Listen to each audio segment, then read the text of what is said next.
Can you hear me now? Good. Okay.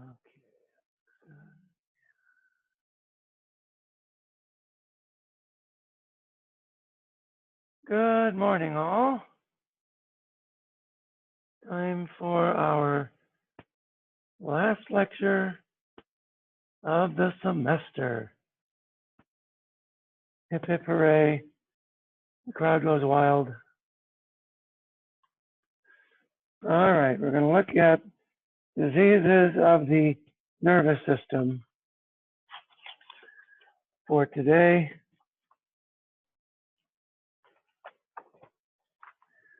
Let's have a word of prayer, then let's begin. Lord, thank you for this day. It is a cold one, but we thank you for a cold but very enjoyable weekend.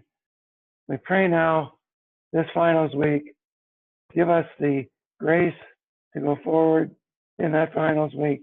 Thank you for this time. Help us listen, wake us up in Jesus' name. Amen. Very good. So I told you guys I had a Bible quiz this weekend, and my young teen vet B team won their division. They were undefeated for the day, 5-0.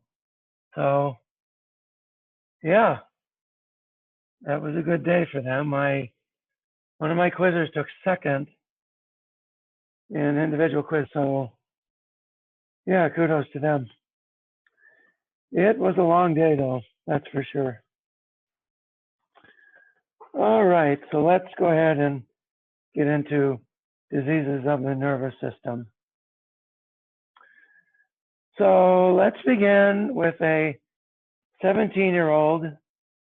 Let's call this 17-year-old Bill. He's brought into the ED by his parents.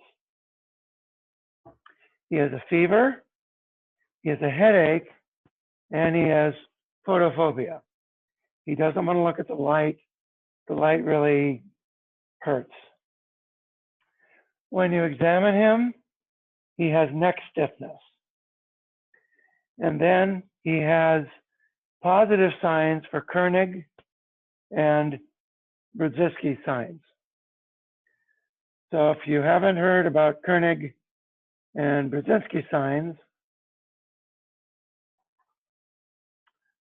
let's take a look at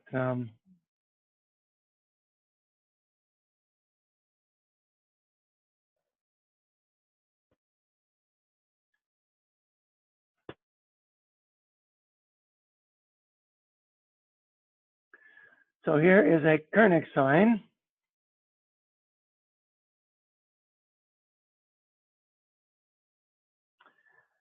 So you position the patient supine with hip and knee flexed at 90 degrees. The knee is then slowly extended. You repeat this on both legs. Resistance or pain and the inability to extend the knee beyond 135 degrees because of pain indicates a positive Koenig sign. Let's go ahead and watch this person here. Koenig sign is an indication of meningeal irritation. With the patient supine, flex the patient's hip and knee. Then extend the leg at the knee.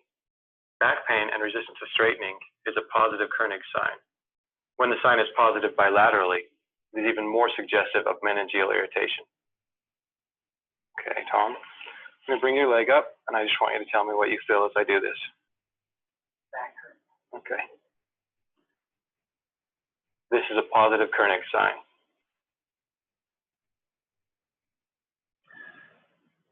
And that chap reminds me of the Bartles and James commercials. And we thank you for your continued support. But you get the idea of a Koenig sign. Now here's a Brzezinski sign, also indicative of meningeal irritation. So with this, once again, patient's on their back, supine position. You grasp the patient's head from behind, place the other hand on the patient's chest. You flex the neck, try to bring the chin to the chest, And if they flex the hips and knees, which is involuntary because of pain, that shows meningeal irritation as well. So here's a Brudzinski sign. Brudzinski sign is a sign of meningeal irritation. With the patient supine, place your hand behind the patient's head and lift the head, flexing it toward the chest. If meningeal irritation is present, the maneuver may cause involuntary flexion of the patient's hips and knees. This is a positive Brudzinski sign. Okay, Tom, I'm going to lift your head up. Just relax your neck for me.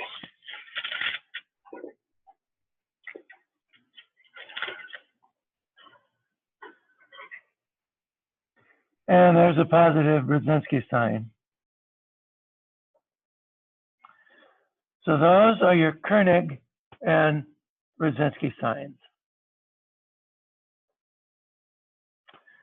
All right, so your gentleman named Bill, neck stiffness, Koenig and Brudzinski signs are positive, and a lumbar puncture is thick with neutrophils. Protein is elevated, and the glucose levels are very low. Then, right after Mike comes a 27-year-old lady named Helen. She comes in, she has fever, headache, and confusion, and she's had it for the past 72 hours. Now, her Koenig and Brudzinski signs are negative. However, a CAT scan of the brain reveals a patchy temporal lobe enhancement. A patchy temporal lobe enhancement. And finally, you get a 60-year-old Italian immigrant named Lucia. She's brought in by her kids because she had a seizure. Now, she has a headache and a mild fever. There's not any neck stiffness or Koenig and Brudzinski sign with her. 2 weeks ago, Lucia had otitis media, and she was treated with analgesics and antipyretics. She has no history of epilepsy, but on a CT scan, she has a ring-enhanced lesion in the right temporal lobe. The right temporal lobe. And it's a ring-shaped lesion. That's going to be a tip-off, as we'll see here in just a bit. So those three clinical vignettes, go ahead and try and keep those in your head. And if you didn't get all those down, we'll talk more about those when we revisit them. So the central nervous system includes the brain and spinal cord. Nerves that issue from those and go elsewhere are the peripheral nervous system. The blood-brain barrier prevents blood from going deep into the brain. Your vessels are on the surface of the brain. Communication between the blood and the brain is via the blood-brain barrier. You have choroid plexi. Those choroid plexi make cerebrospinal fluid, which is a highly processed filtrate of blood plasma. That's a blood-brain barrier. So microorganisms, if they're going to infect the brain, they need to somehow negotiate this particular barrier. The meninges are the three protective layers that encircle the brain and spinal cord. There are the pia mater, arachnoid mater, and dura mater.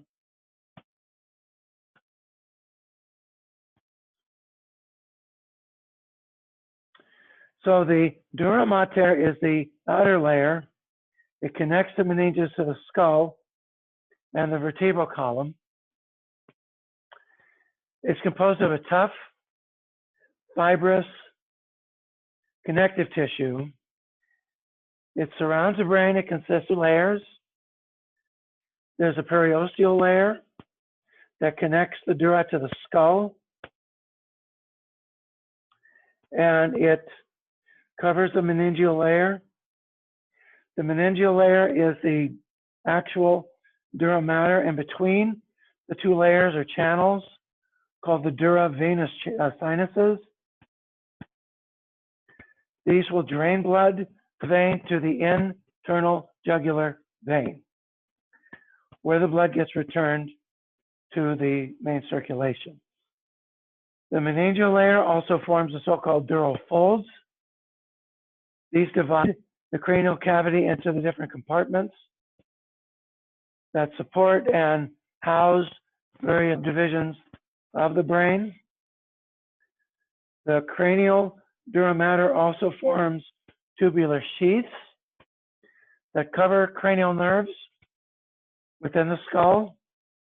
The dura mater of the spinal cord is composed of the meningeal layer that does not contain the periosteal layer. Beneath the dura mater, you have the arachnoid matter. This is a middle layer that connects the pia mater and the dura mater. It is web-like in appearance. It's connected to the pia mater by several little spiderwebby looking fibrous extensions that span the subarachnoid space between the layers. The subarachnoid space provides a route for the passage of blood vessels and nerves through the brain, and it collects the CSF, the cerebrospinal fluid, that flows from the fourth ventricle. And then small membrane projections of the arachnoid matter called arachnoid granulations extend from the subarachnoid space into the dura mater. These granulations, which are concentrated towards the top of the brain, remove cerebrospinal fluid and send it to the dural venous sinuses, where it's reabsorbed into the venous system. And then the pia mater is a thin layer of meninges. It's in direct contact with and closely covers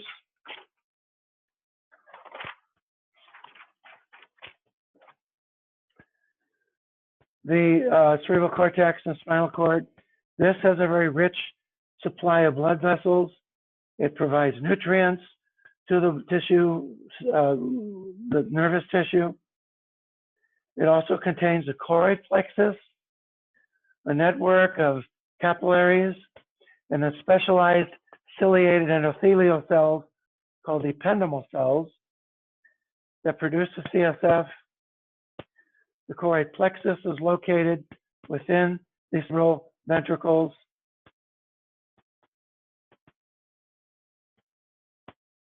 It's composed of two layers, an outer layer that consists of collagen fibers, and an inner layer that encases the entire spinal cord. Spinal cord pia mater is thicker and less vascular than the pia mater that covers the brain. Now, if you infect the meninges, these infections are serious. They require early treatment. If you don't treat bacterial meningitis, mortality approaches 100%. Even with optimal treatment, morbidity and mortality may occur and you may get neurologic sequelae. And because of the blood-brain barrier, it's tough to get drugs into the brain sometimes. Now you can use little tricks. You can use mannitol that will kind of crack the blood-brain barrier and let drugs in. But even then, getting drugs into the brain can be tough. There's certain drugs that penetrate the brain very well. Others must be given intercisternally. You have to put a needle into cerebrospinal fluid.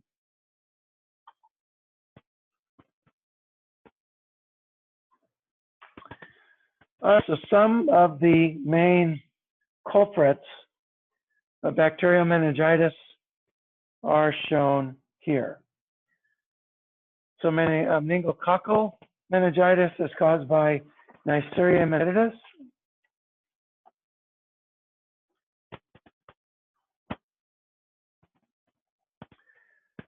This is the most common cause of meningitis for adolescents from ages 13 to 17.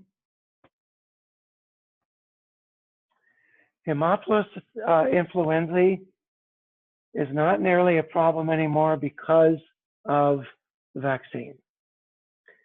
Non-typable Haemophilus influenzae doesn't cause meningitis. It tends to cause more upper respiratory infections. So this will be more of a problem in either unvaccinated populations or in developing countries. Streptococcus pneumoniae, however, is among the most common cause of meningitis, kind of in general. So in the neutrophils that you find in the CSF, you will typically find cells within them. If those cells are gram-negative, it's usually Neisseria meningitidis. If those cells are gram-positive, and they're kind of lancet-shaped, they'll be Streptococcus pneumoniae.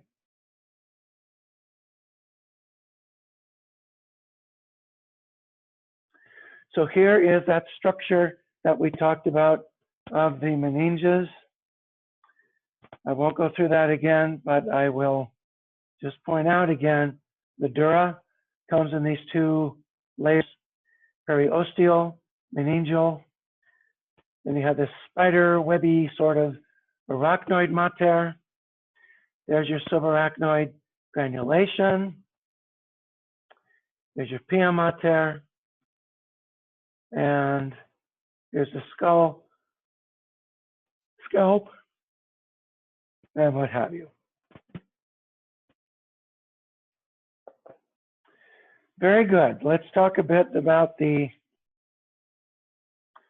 epidemiology. So in infants less than 3 months of age, the most common cause of meningitis are, in descending order, Group E streptococci, Escherichia coli, and Listeria monocytogenes.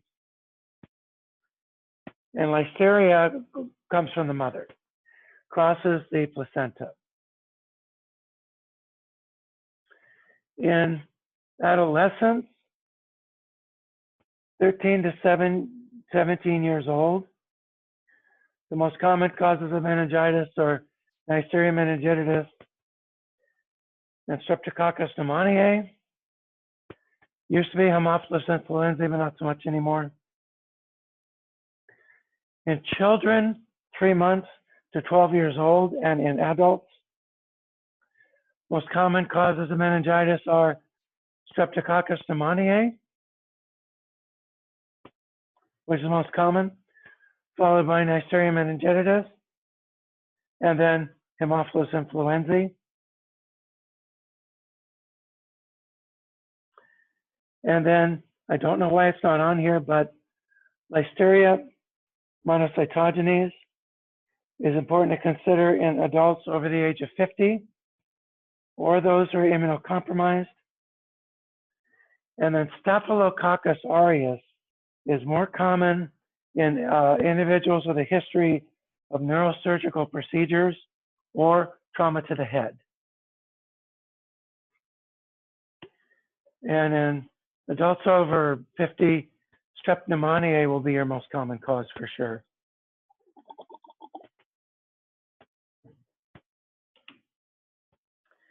And that is usually by hematogenous spread.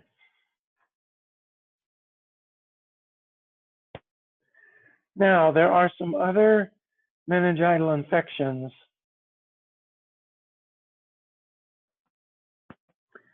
I'd very much like you to be aware of.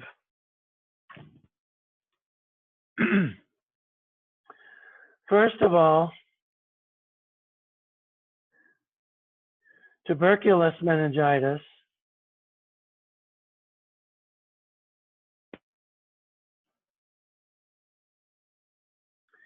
this will be high-risk people here, will be folks with HIV, or those who work or travel to high-risk areas or work with a high-risk population. So travelers to high-risk areas or workers with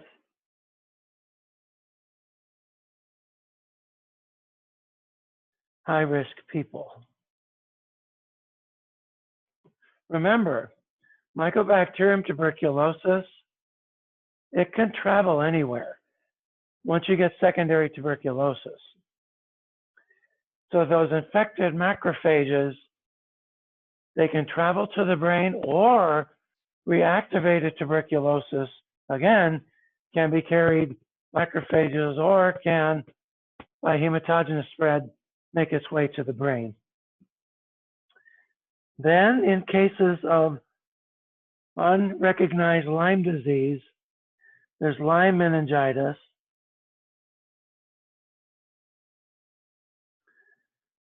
Again, individuals who have a history of travel to an endemic region. The big endemic region is the Northeast United States.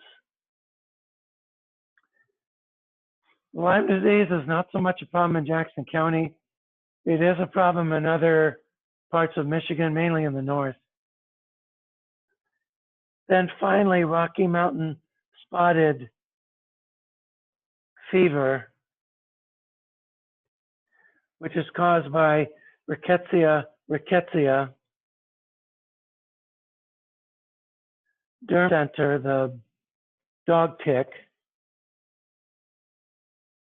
That can cause meningitis too. This is also endemic to Central and South America, as well as the Northeast, Southeast United States, and then Central and South America. And then, though it's rare in this country, but neurosyphilis.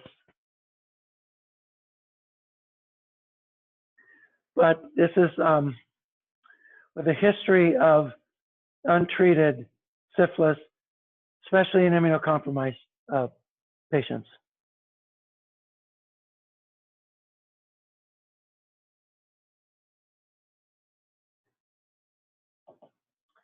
So those are 4 less common types of meningitis, tend to stem from infections that are unrecognized and untreated. Now, let's talk a bit of terminology, if we might. So the term meningitis, that's an infection of the meninges.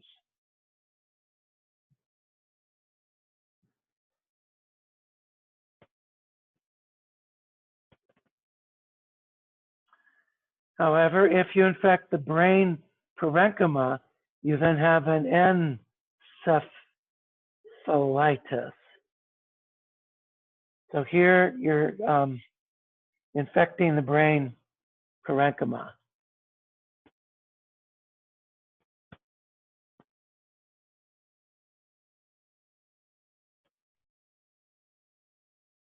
If you infect both, then you have a meningoencephalitis.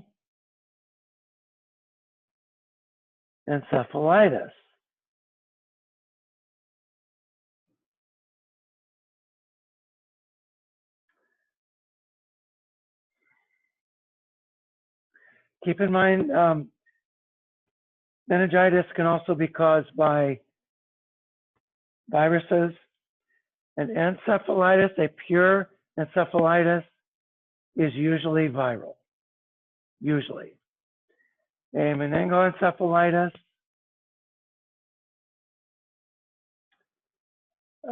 is only caused by usually certain types of organisms, typically.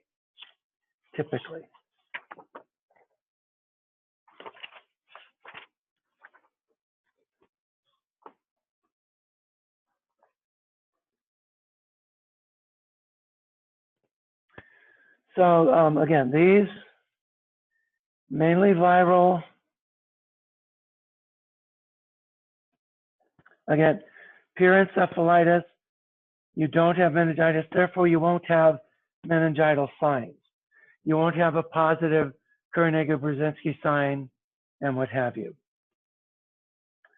So these can be caused by some of your enteroviruses. Also, so echoviruses, and so can Coxsackie viruses. And these will make their way to the brain from the intestine because they infect the intestine first.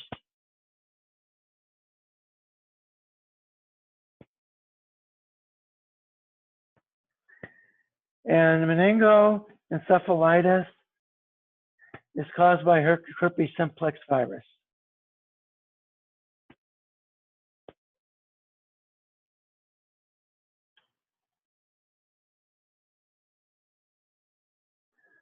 Other viruses that cause encephalitis are the arboviruses. And the biggie here, even though it doesn't cause this very often, is West Nile virus. West Nile virus will tend to cause this in either the elderly or the immunocompromised.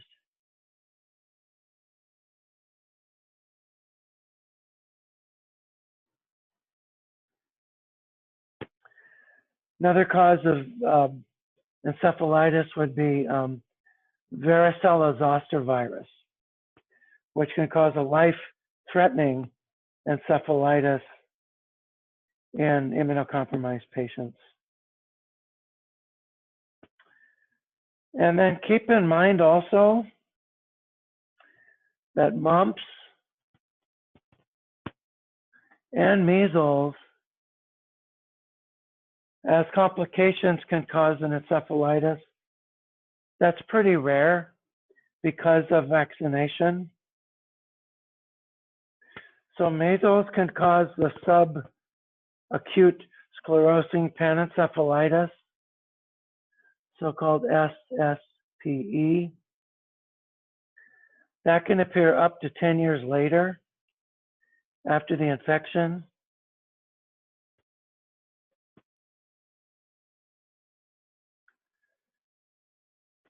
And had you just gotten vaccinated, that wouldn't be a problem.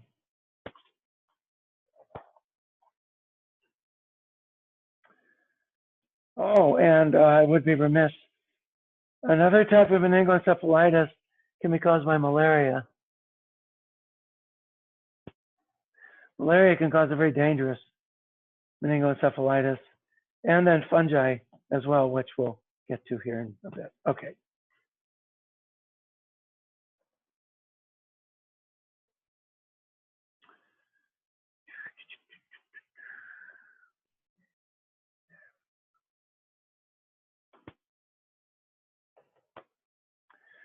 So here are some pie charts that show you more or less what we talked about before already. And it breaks it down by years, breaks it down pretty nicely. And this uses the pie charts and shows you essentially what I just told you before. So have a look at those and notice in the red, your Streptococcus pneumoniae. Notice that no matter what your age, Streptococcus pneumoniae is very common. And in the blue, you have Neisseria meningitidis, still very, very common.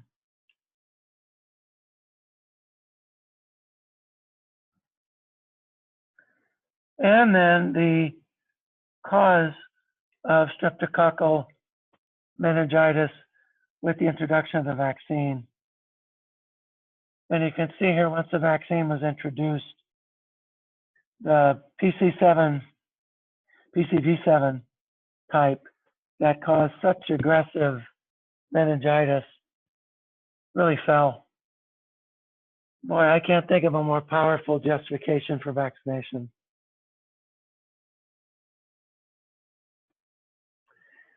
Here are some images showing you the subdural empyema in a child with Haemophilus influenzae meningitis. You can see the pus forming here, the thickening here of the meninges, and then the images you can see is this hyper intense subdural collection of protein and white cells and what have you.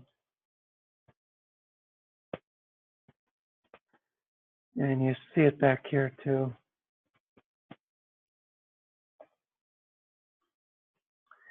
And if you have a weak stomach, please don't look at the next slide. However, let me just say as nurses, you really need to get past this. But if you do have a weak stomach, if you just had breakfast, you want to see this. Next picture is pretty hard to take. So here's an individual with a Haemophilus infection. And you can see the extensive pus and pleural material over the brain. Folks, this is what the Hib B vaccine prevents. And I wish you could show this to parents who come in and waffle about vaccination, but you'd probably lose your job.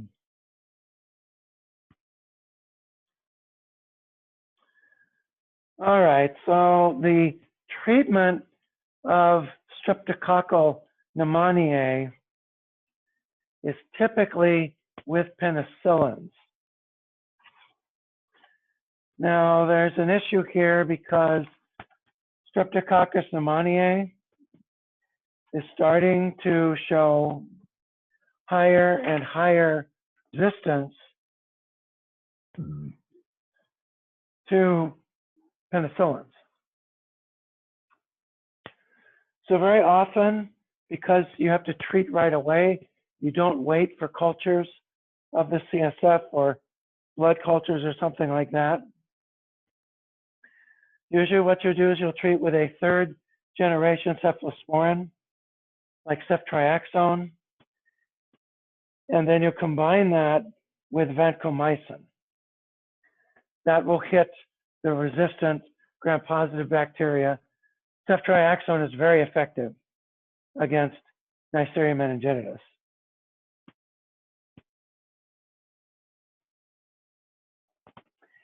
Now, if someone has an allergy to beta-lactam antibiotics, then you will use moxifloxacin in place of ceftriaxone.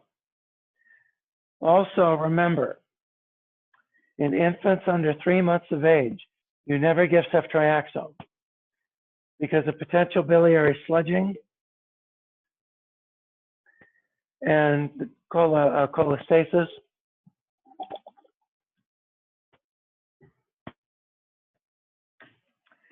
So in that case, you give cefotaxime.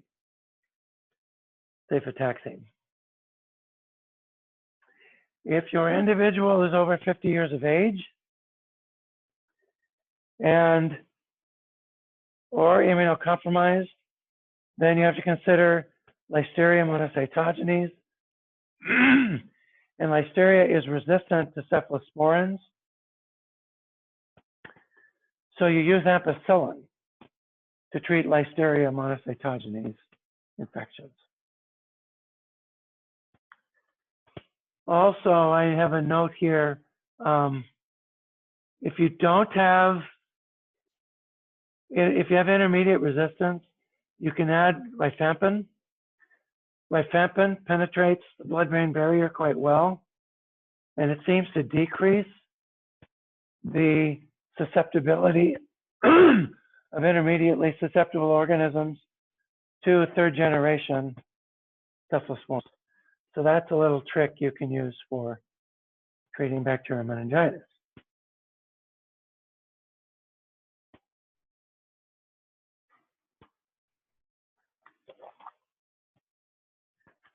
Very good.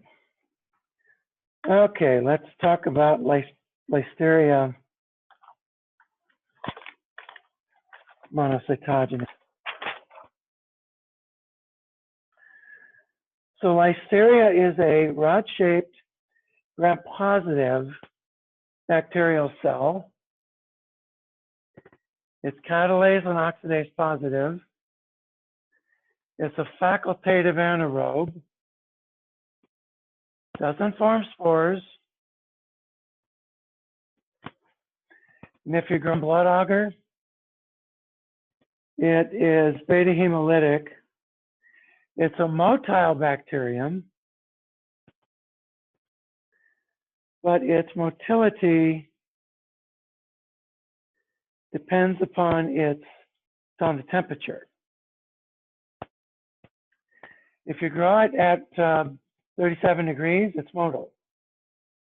If you grow it at a lower temperature,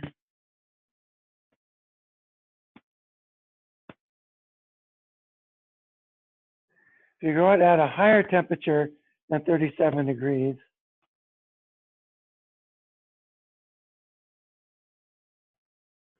it's non-motile. Now, this organism can survive inside white blood cells.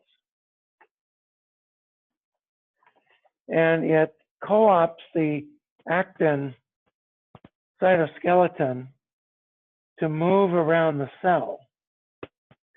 That allows it to be transferred from one cell to another.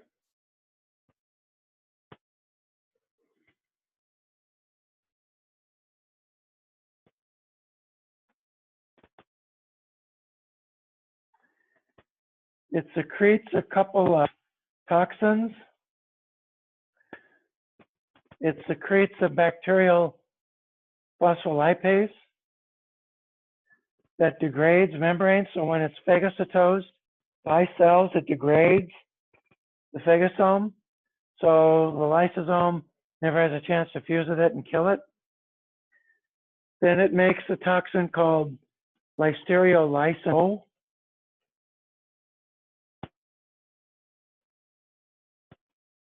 This also helps degrade the phagosome membrane. It divides within the cell and moves around the cell, transferring from cell to cell. And these white blood cells can take it to various other organs, with the organ that it has the most affinity for is the brain. So it can cross the blood-brain barrier. It can also cross the placenta. It can cause the baby to be stillborn.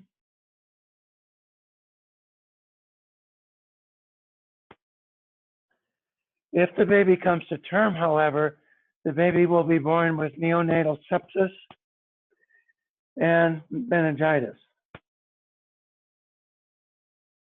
Now, listeria is typically acquired through contaminated food. So contaminated milk, cheese, things like that. And it presents usually as a gastroenteritis with low-grade fever, diarrhea, and vomiting.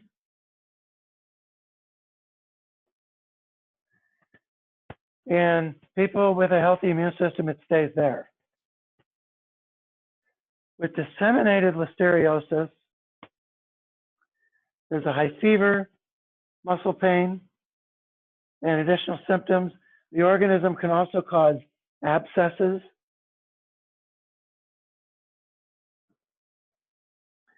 So if there's abscesses in the liver, which can happen, you'll get abdominal pain and jaundice.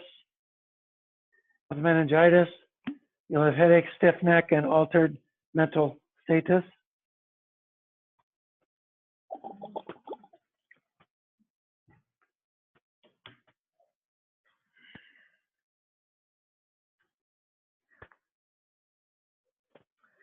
So treatment is best ampicillin combined with gentamicin. If your patient's allergic to ampicillin, meropenem is a good alternative. It's quite effective against the organism. Best way to stay away from Listeria monocytogenes is to not drink raw milk. And the Jalisco cheese company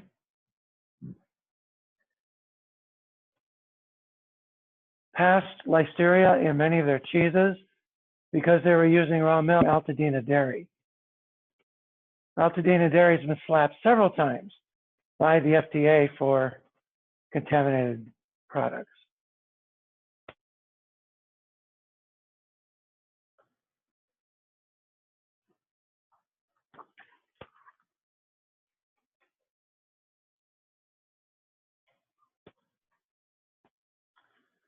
All right, let's talk about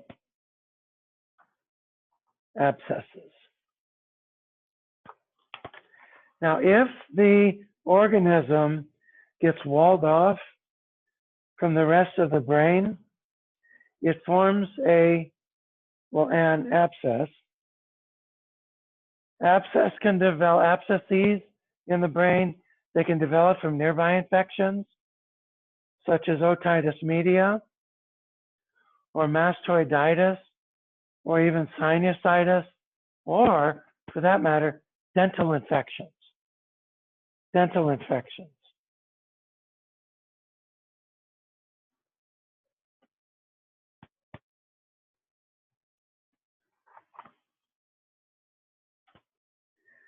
These are usually polycrobial. So risk factors will include individuals with predisposed infections such as bacterial endocarditis, chronic pulmonary sepsis, streptococcus, staphylococcus are probably the biggest causes of brain abscesses.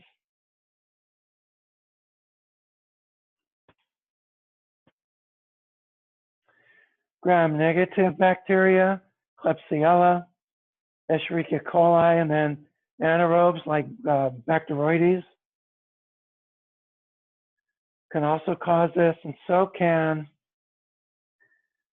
at least in immunocompromised individuals, Nocardia species.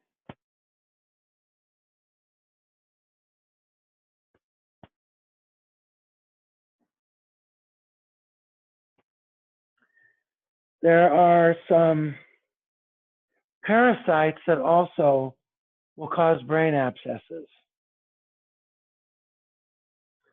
Now, we talked about some of these when we talked about other types of infections. So you might remember the pork tapeworm.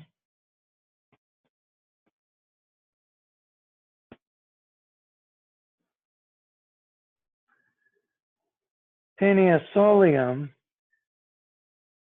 This can cause neurocysticercosis.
Excuse me, Dr. B.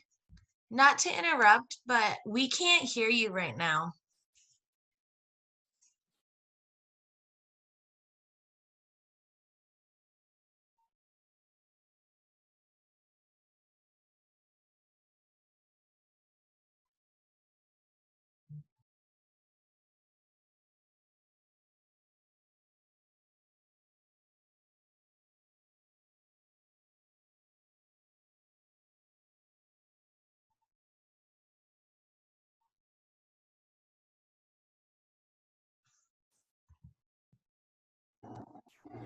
Can you hear that? Yes. Okay. Yeah,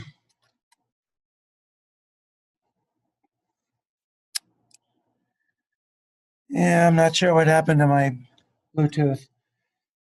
All right, this means I have to stay very close to the microphone. Okay, which part? Where should I restart?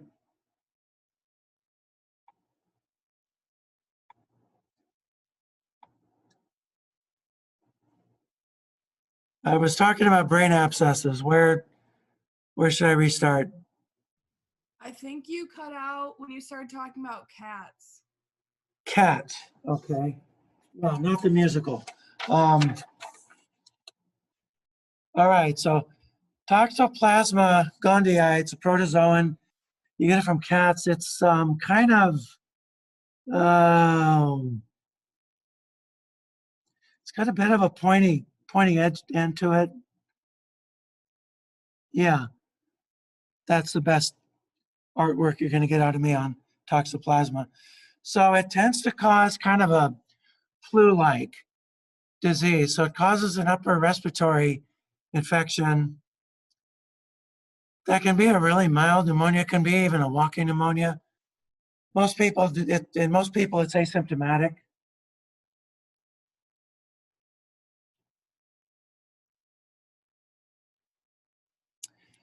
If you're immunocompromised, or if you have HIV, your CD4 cells are really low, 100 cells per deciliter below that. Toxoplasma can cause multiple brain abscesses. And so with brain abscesses, you'll have a headache and focal neurological deficits, depending upon where the abscess occurs in the brain. You don't have a fever. No fever because the infection's walled off. You will, however, have signs of increased intracranial pressure. So you get vomiting, papilledema, and then so-called Cushing's triad. And this Cushing's triad includes bradycardia and irregular respiratory patterns. So things like Kussmaul respiration and things like that.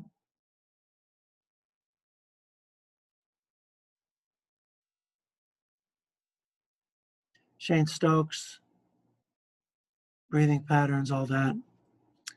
And then hypertension. That's your Cushing's triad, which is indicative of your increased intracranial pressure. Now, because of increased intracranial pressure, lumbar puncture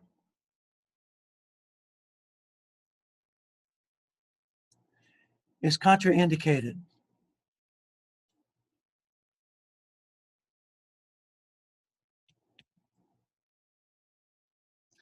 So first thing you want to do is just get a head CT or MRI, which will show the brain abscess in a ring enhancing lesion.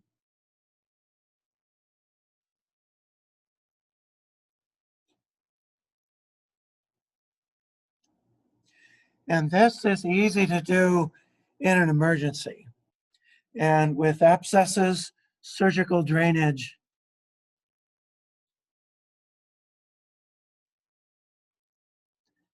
That has to happen first. Then you need antibiotics.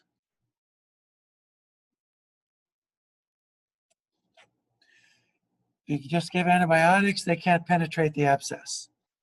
So you have to drain it surgically first.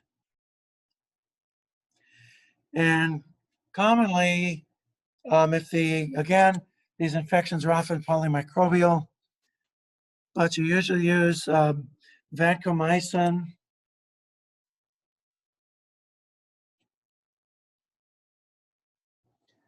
Remember, with vancomycin, you use a loading dose. So it's 15 to 20 mgs per kilogram body weight, but use a loading dose of 25 to 30. And then ceftazidime. Reason you're using ceftazidime, you might remember this is a third generation cephalosporin, but it's a specialist for Pseudomonas. And then you also use metronidazole.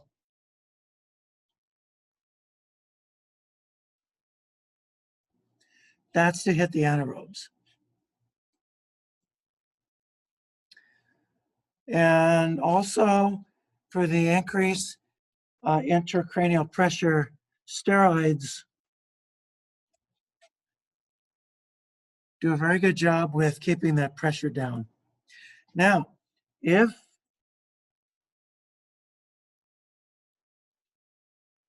your abscess is caused by nocardia, then you're going to use sulfa drugs. Trimethoprim, sulfamethoxazole, those effectively treat nocardia. And if you have neurocysticercosis, you treat that with albendazole, the anti-helminthic drug albendazole.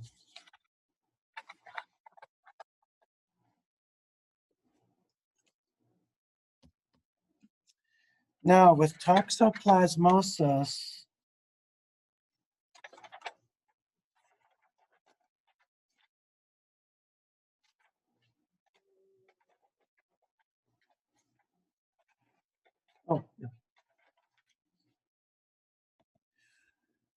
with toxoplasmosis,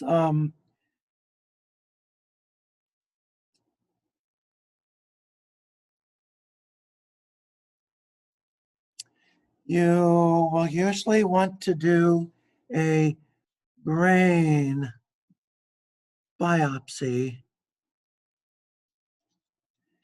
And here's why.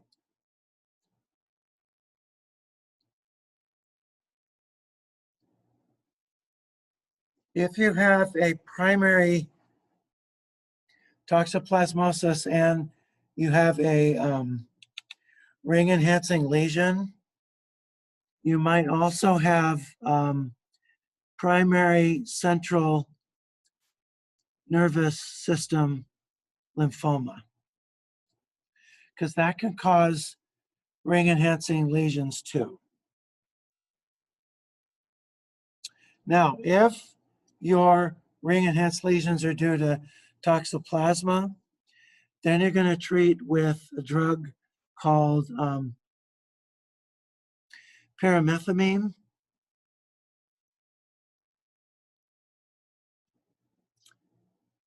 Plus sulfadiazide.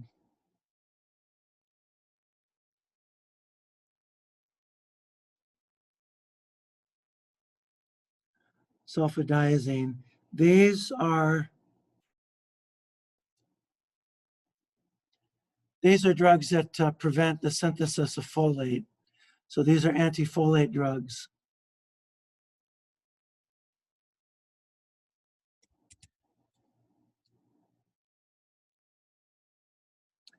If you don't see improvement after 2 weeks, then the diagnosis is very likely lymphoma. But the brain biopsy essentially is going to be able to tell you this. Usually you may start treatment right away. And then if there's no improvement after 2 weeks, just because these drugs are very effective against toxoplasma, it's probably the lymphoma.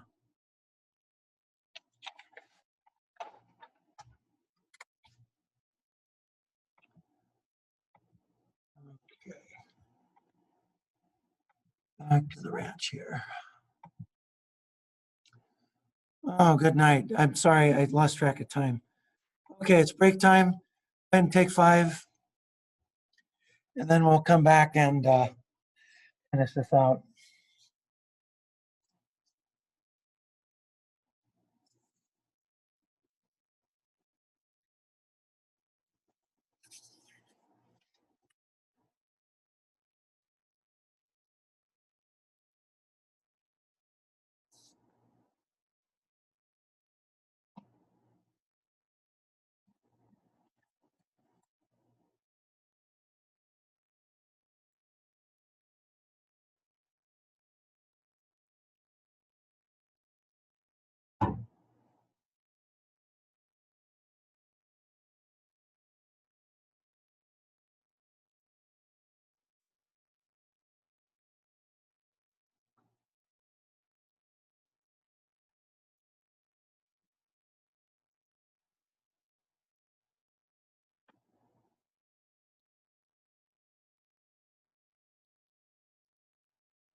All right, it is time to resume.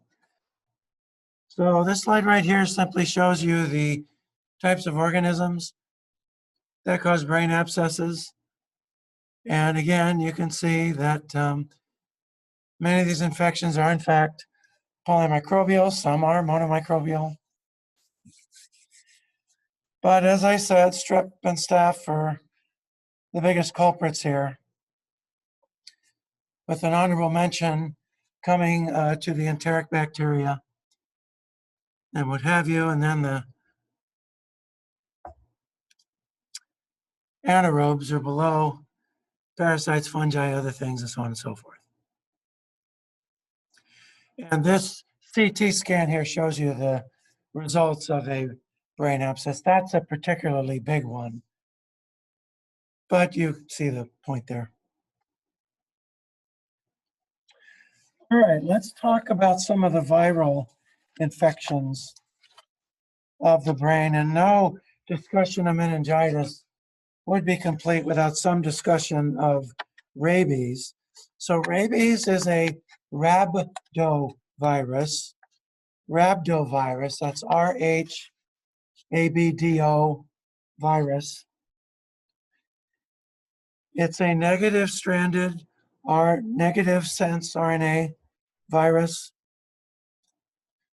So that just means it needs to make a copy of its genome. That copy of its genome is a messenger RNA.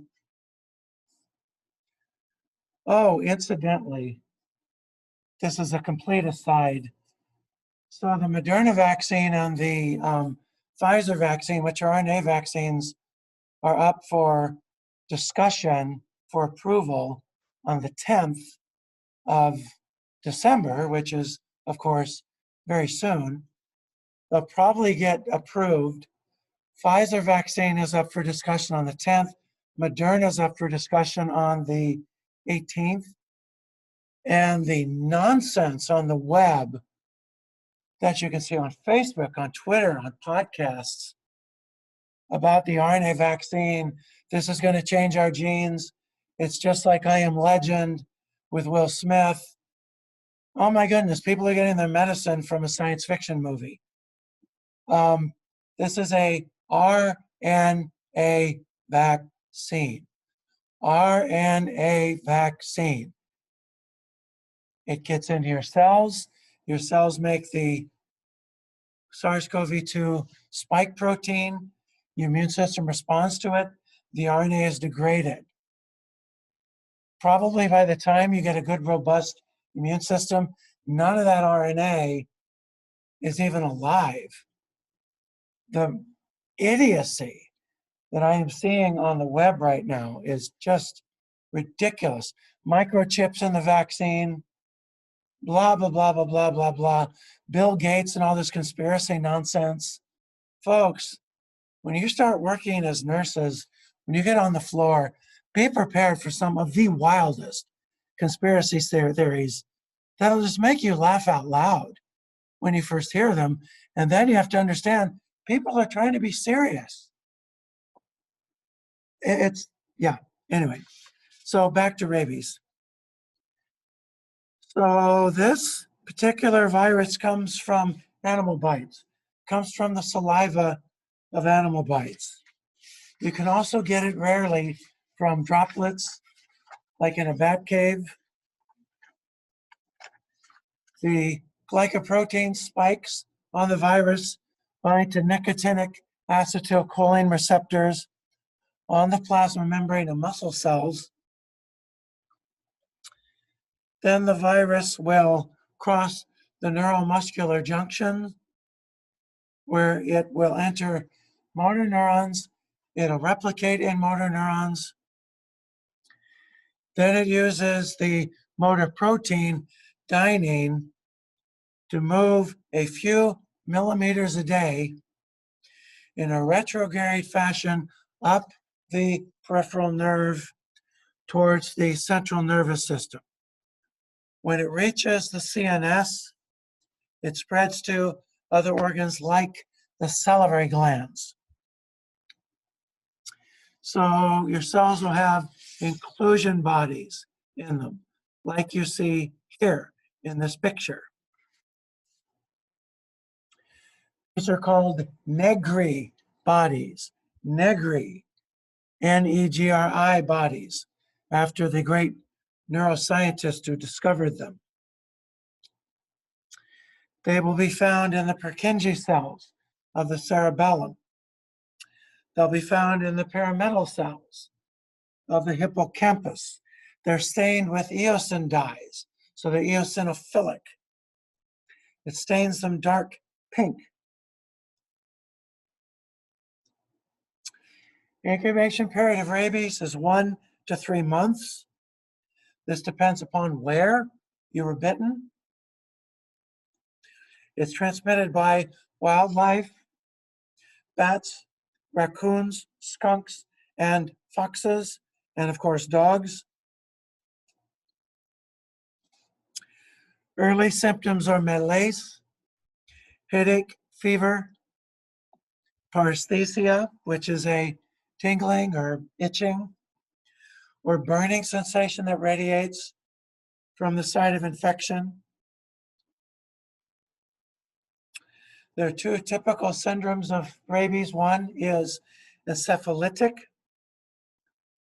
or so-called furious rabies, which is the most common type, involves fever, hydrophobia, or a fear of water, foaming at the mouth from uncontrollable spasms of the pharynx whenever the person tries to drink, hence the hydrophobia.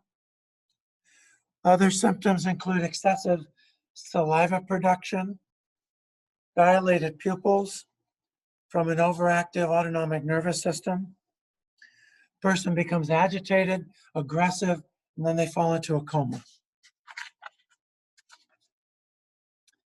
Paralytic rabies, which is less common, involves paralysis that moves up the body, and death is caused from either spasms or paralysis. PCR, RT-PCR assays can look for the viral RNA in saliva. Immunofluorescence can be used on skin biopsies. The viral antigen can also be found in hair follicles near the site of the bite.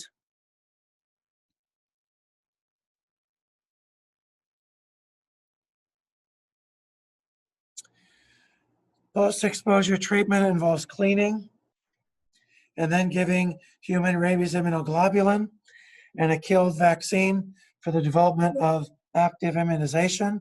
Because the disease progresses so slowly, immediate vaccination can render you immune and able to fight the infection. Vets and those who work in the wild should be vaccinated. So should your pets.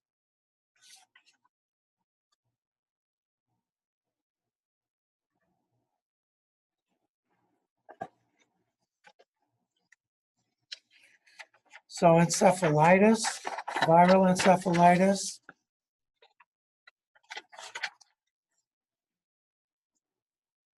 as we discussed, will tend to cause a so-called aseptic meningitis. Aseptic meningitis because there's no bacteria or fungi that you can find in the CSF.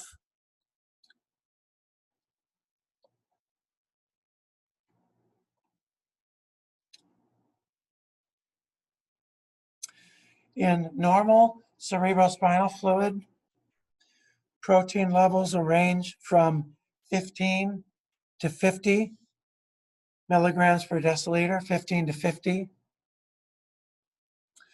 Glucose levels are between 45 to 100 mg per deciliter. So the glucose in CSF is 2/3 that of the serum.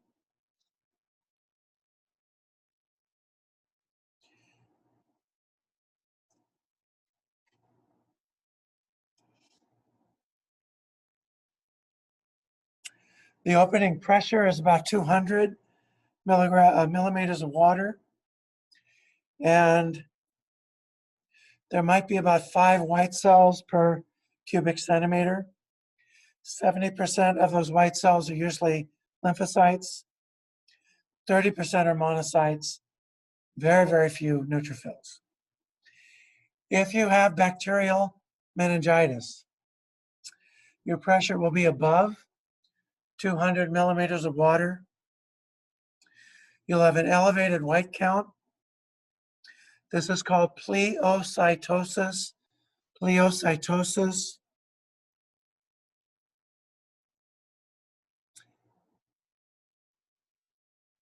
Predominantly, you'll have neutrophils.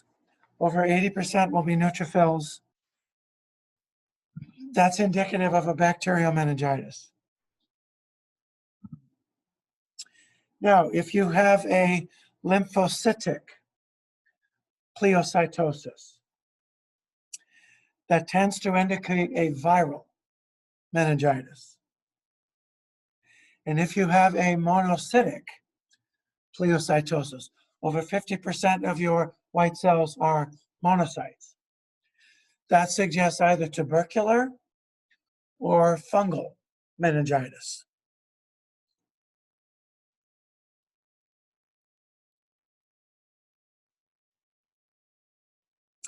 The glucose levels will be low. In a bacterial meningitis, the glucose levels usually will be normal in a viral meningitis. Protein levels will be high in a bacterial and tubercular meningitis.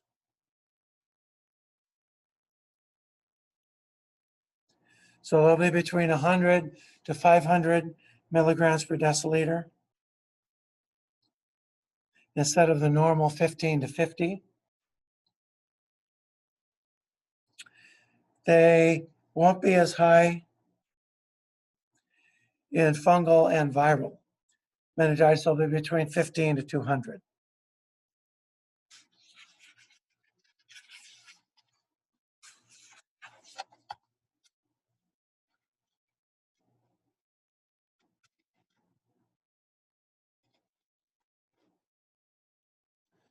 In a tuberculous meningitis, you'll have acid-fast bacteria. Cultures can take weeks. That's why the TB PCR test is preferred. It's faster, it's more sensitive. In a fungal meningitis, an India ink stain will show budding yeast.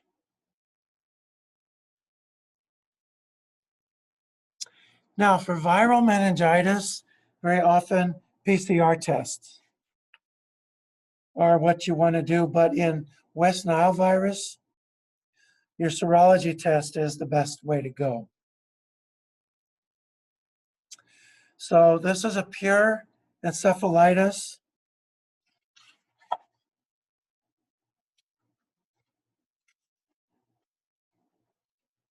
In case of herpetic encephalitis, you want to treat that with IV acyclovir. It was varicella zoster meningitis, which you can confirm by PCR.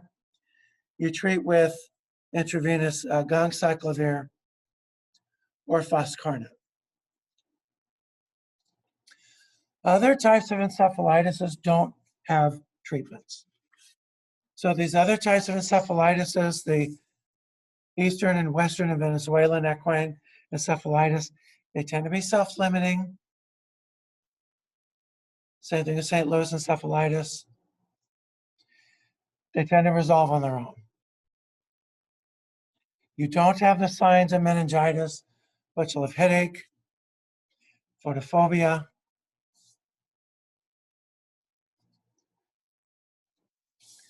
You won't tend to have increased cerebrospinal pressure or the signs of it, but you'll have fatigue, malaise, things like that.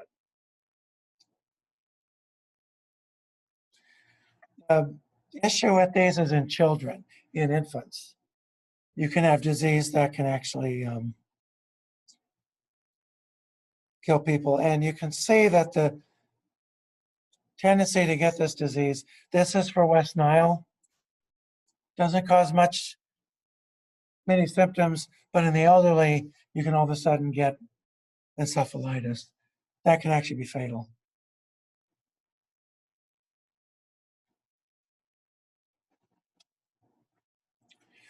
Zika virus can cross the blood-brain barrier, the placental barrier, infect the baby. We talk about herpes, meningoencephalitis. Don't want to belabor that.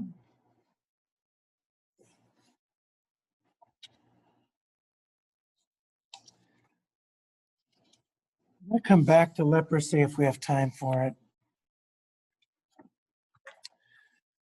So tetanus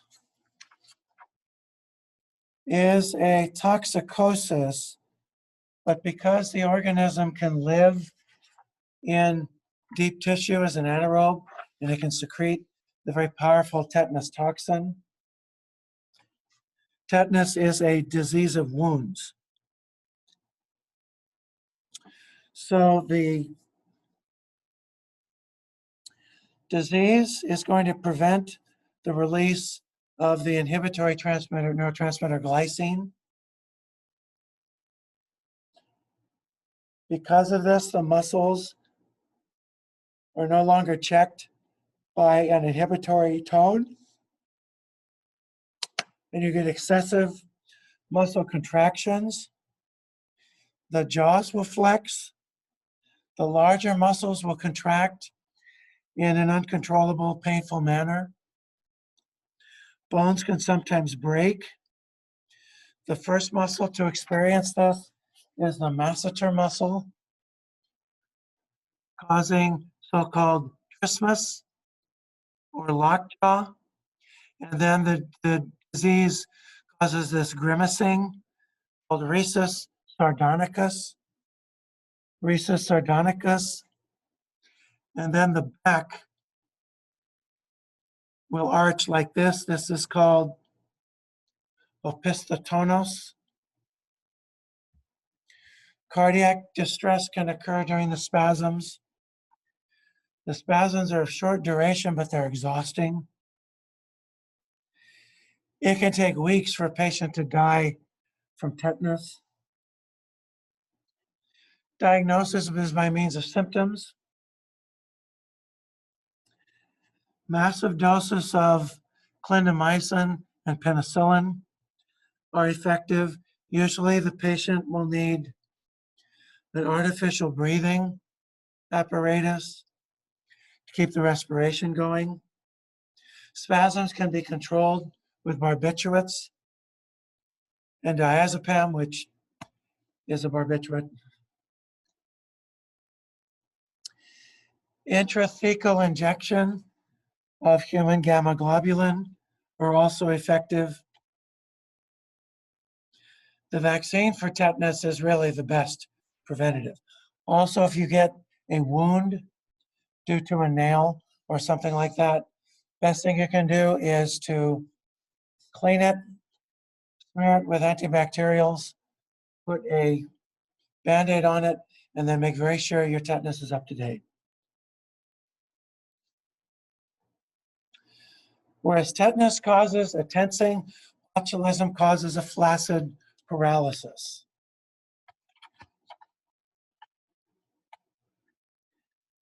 The toxin is ingested in food that's been poorly canned or cooked usually.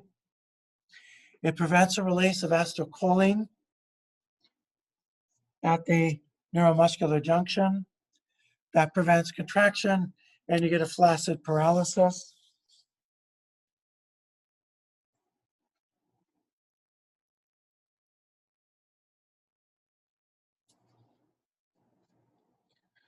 So you get dry, furry tongue, pupils are dilated. Because of the nonspecificity of the symptoms, the disease is often misdiagnosed.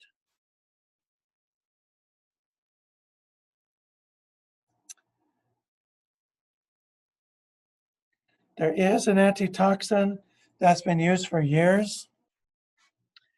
Diagnosis is difficult.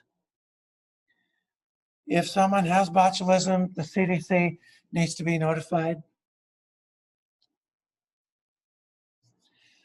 Guanidine hypochlorite will potentiate the release of acetylcholine. There is an antitoxin, as I said, but its efficacy has been questioned.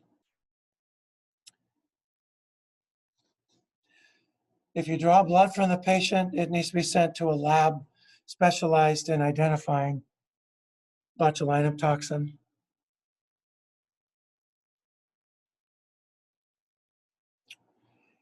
And salt enemas are recommended. Saline recommended is recommended in infants. Their efficacy in adults is not as clear, but they're recommended. Some papers say they work. Botulism. We talked about polio before. Because the vaccine has largely diminished polio, I'm not going to talk about it very much. Prion infections. Let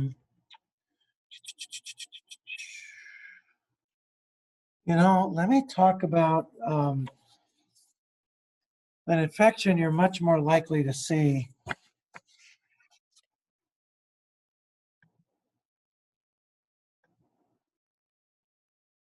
Computer.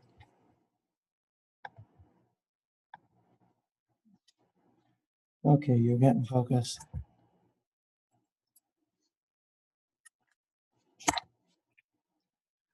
So, Cryptococcus neoformans and Cryptococcus gattii. So this usually you get from bird droppings.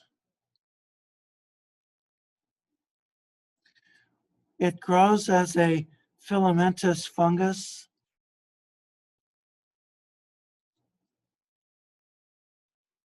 When it gets in the body, it buds. So 37 degrees, now it buds like a yeast. That's what you'll find inside the body. It causes an initial pulmonary infection. Very often this infection goes unnoticed. But if you're immunocompromised, if you have HIV, or if you have diabetes, this has a pronounced predilection for the brain. And it can cause a very serious meningitis. So this, when you pull CSF, you're going to see budding yeast in the CSF. You may see it inside neutrophils. The yeast will also have a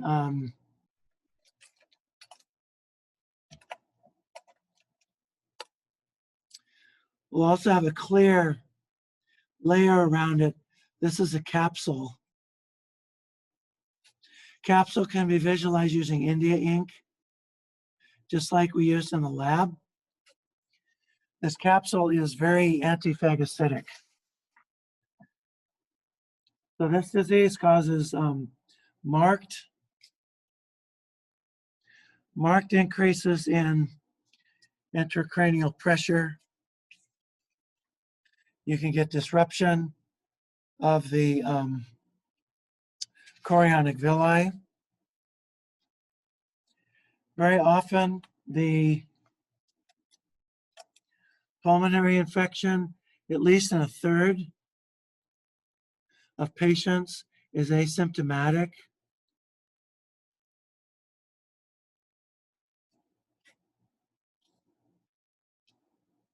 In others, you may get fever, cough, pleuritic chest pain, hemoptysis, weight loss. So it can cause a respectable pneumonia in some cases, in other cases not.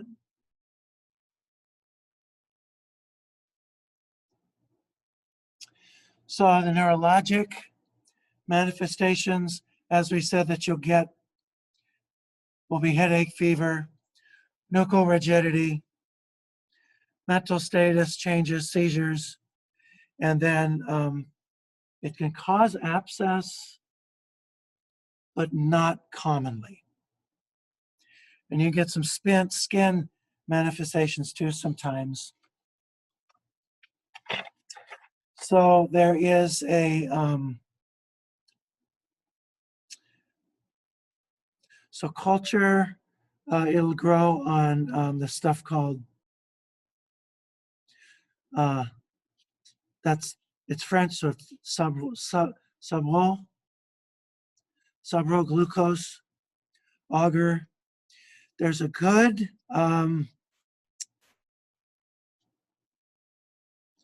cryptococcal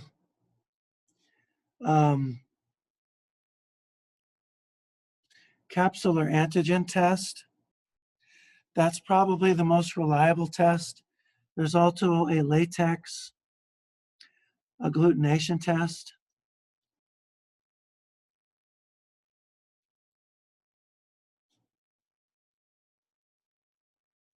That's very, very specific. Culture can take time. You may not have that time.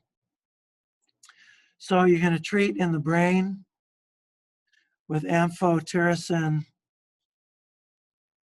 B and flucytosine as a combination. And if someone has HIV, as a prophylactic, you can give fluconazole. Fluconazole can treat the pneumonia, but it has poor penetration into the CSF. That's Cryptococcus. All right, it looks like it's time to end here. Does anyone have any questions before we knock off? Did everyone, thank you for voting in the poll. The poll was, yeah, 19 to zip, that's pretty definitive. Does anyone have any questions about anything before we knock off? Do we need a citation page, or are we supposed to use our notes, or like just our brain? If you say something that is out of the ordinary, that you really think you need to justify, something I didn't talk about, something that you didn't, you're referencing your notes, that's dumb. Well, I think it's dumb. Because your notes, you're supposed to be studying your notes, plus my notes, I mean, my notes are not the Bible, for goodness sakes. They change every year as information changes. So if you think you need to justify a treatment, a assessment, a test, a vital you need to watch, then yeah, justify that with a citation. Use APA format like you're supposed to. And otherwise, if it's standard fare, there's no need to cite resources. Only if you're going beyond the pale. So say, for example, for treatment, let's say you look up the American Pulmonary Physicians site, then yeah, cite that. But citing my notes and stuff like that, no, there's no need to cite that. So, yeah. Do we have to start a new document for our answers? By that, or can you just answer them on the doc you gave us? Oh goodness, Clarissa, just answer them on the doc that that I gave you. Just make space and yeah, just make space and then yeah, no, just use the same document and then answer them in the space. I didn't give you any space. You're going to have to make more space, but yeah, just use the same space. What format do you want citations? Al Kaufman told me that he wants the whole program to use APA. I detest APA. I much rather use AMA, but Al says, so let's do APA. Any more questions? So we're only citing it if we like look up a website? Yeah, if you look up a website and it's not part of the standard stuff you've learned so far, say you look up the ATI website or you look up American College of Nursing or American College of Family Physicians or something like that, then yeah, cite that using APA format.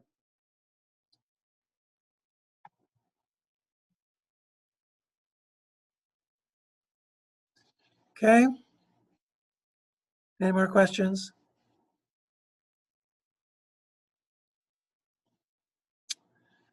All right, if there are no more questions, guys, feel free to drop me a line if there's something that's not clear on the exam, or I'm going to be here. If you're on campus, you can pop in and see me. So don't be afraid to ask questions if you need clarification. Other than that, just, yeah, make me proud. And if you finish early and you want to hand it in early, I'm okay with that. All right. So there we are.